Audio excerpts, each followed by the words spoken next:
സാമൂഹ്യ മാധ്യമങ്ങളെ പറ്റി നമ്മുടെ മുഖ്യമന്ത്രിയുടെ അഭിപ്രായം എന്താണ്? You want to control social media? We want to control. It should be controlled. എന്തുകൊണ്ടാണ് സാമൂഹ്യ മാധ്യമങ്ങളെ നിയന്ത്രിക്കേണ്ടത്? റിപ്പോർട്ടർ ഇവിടെ വാർത്ത കൂടി ഫേസ്ബുക്കിൽ നിന്ന് റിമൂവ് ചെയ്യിപ്പിച്ചിട്ടുണ്ട് സർക്കാർ. ഏറെക്കാലം മുമ്പല്ല വി ഡി സതീശൻ AKG സെന്ററിലെ സാമൂഹ്യ മാധ്യമം കൈകാര്യം ചെയ്യുന്ന ഒരാൾക്കെതിരെ ഭീഷണി മുഴക്കി. എല്ലാം കഴിയുമ്പോൾ നിങ്ങൾ അയാളോട് പറഞ്ഞേക്ക് അയാൾക്കെതിരെ ഒരു കാർഡ് വന്നിടുന്നത് ഒറിജിനൽ. ഇപ്പോൾ സതീശന്റെ തന്നെ സോഷ്യൽ മീഡിയ കോർഡിനേറ്റർ MDMA കേസിൽ അറസ്റ്റിൽ. പ്രതികളുടെ സമൂഹമാധ്യമ അക്കൗണ്ടുകൾ പരിശോധിച്ച അന്വേഷണ സംഘം ആദ്യം ഞെട്ടി. ഒരാൾ VD സതീശന്റെ സോഷ്യൽ മീഡിയ കോർഡിനേറ്റർ. പ്രതികൾ ലഹരിക്കടത്തിനായി രാഷ്ട്രീയ ബന്ധങ്ങളും ഉപയോഗിച്ചിട്ടുണ്ടെന്നാണ് പോലീസിന്റെ നിഗമനം. ബംഗളൂരുവിൽ നിന്ന് കേരളത്തിലേക്ക് ലഹരിക്കടത്തുന്ന സംഘത്തിലെ പ്രധാനികളാണ് നിലവിൽ പിടിയിലായിരിക്കുന്ന കോൺഗ്രസ് പ്രവർത്തകർ. ഇക്കാര്യം പുറത്തുവരാൻ പാടില്ല, ശ്രദ്ധിക്കപ്പെടുന്ന വാർത്തയാകാൻ പാടില്ല. മുഖ്യമന്ത്രി അടിയന്തരമായി ഇടപെട്ടു. പോലീസിന്റെ സൈബർ ഡിവിഷനെ കൊണ്ട് മെറ്റയിൽ ഇടപെടുവിച്ചു.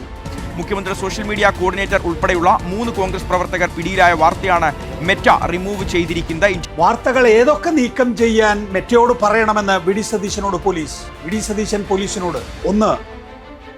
ക്ഷേമ പെൻഷൻ വീടുകളിൽ എത്തിക്കണം എന്ന പ്രതിപക്ഷ നേതാവിന്റെ പ്രസ്താവന വാർത്തയാകാൻ പാടില്ല. 2. ഓണക്കാലത്ത് സപ്ലൈകോ സബ്സിഡി വെട്ടിക്കുറച്ചു എന്ന വാർത്ത വെട്ടണം. 3. കടലിൽ കാണാതായ വിഴിഞ്ഞത്തെ ജോൺ മത്യാസിന്റെ മകൾ ജിജി സർക്കാരിന്റെ നിരുത്തരവാദത്തെ പറ്റി പറയുന്ന ഭാഗം പാടില്ല. 4. TG മോഹൻദാസിനെ തൊടാൻ കേരള പോലീസിന് പേടി എന്ന ക്യാമ്പയിൻ വരാൻ പാടില്ല. ഇവിടെ പ്രതിപക്ഷ നേതാവ് പറഞ്ഞ വാക്കുകൾ പോലും ജനങ്ങൾക്ക് കേൾക്കാൻ അല്ലെങ്കിൽ അവർക്കറിയാൻ വേണ്ടി കൊടുക്കാൻ കഴിയാത്തൊരു സാഹചര്യം. ഇത് അടിയന്തരാവസ്ഥയ്ക്ക് സമാനമായിട്ടുള്ള ഒരു സാഹചര്യമാണോ?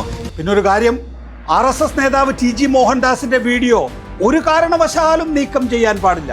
അത് പ്രത്യേകം മെറ്റയോട് പറയണം. TG മോഹൻദാസിന്റെ വീഡിയോ ഇപ്പോഴും, ഞാനിത് പറയുമ്പോഴും യൂട്യൂബിലുണ്ട്. കൂട്ട ബലാത്സംഗമായിട്ട് നടക്കും.